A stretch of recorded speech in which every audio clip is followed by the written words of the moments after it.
Sexual compatibility. Now, this is a very important topic, especially if you are out here trying to date, especially if you are using online dating modalities, whether it's through an app or through a social media connection.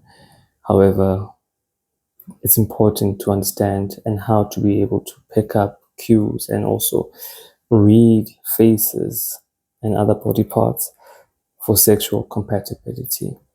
Now, this is not just about size, this also includes sex drive or libido, which is the drive to want to have sex. This differs for a lot of people. Sometimes it's night and day. Someone might want to have sex every single day, whereas someone are just fine with having sex even once a month. So these are very important things that play into relationship dynamics. Part one, very simple. This one, I just want to cover sex drive. Now, without wasting any more time, this is how you see if someone has a high inclination for sex or if they have a high sex drive. Let's tap into it right now. Now, to start, lines at the corner of the eye indicate that the person has a strong sexual inclination and is very approachable. Greater number of lines and deeply etched lines multiply this tendency. A person with no lines in this area has little or no sexual urge. Let's go on to the next one.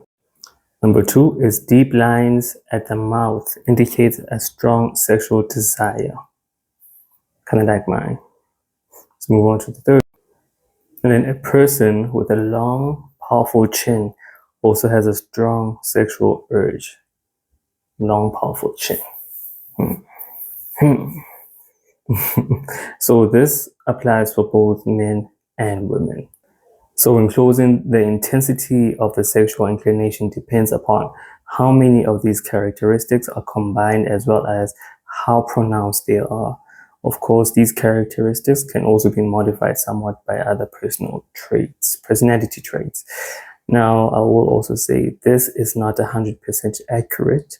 However, it is being said that it holds true 90% of the time.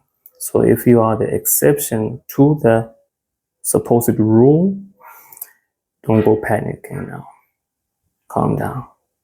So that concludes part one on sexual compatibility. The next video will cover size for men, and then the part three will cover size for women.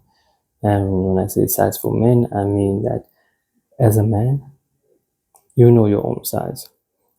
Now, how do you find someone who might be compatible to you? And then for women, you know your size. And how do you find someone who's compatible to you? Besides having them send a dick pic. Now, with that said, I'll see you in the next one. I hope it helps. Love y'all.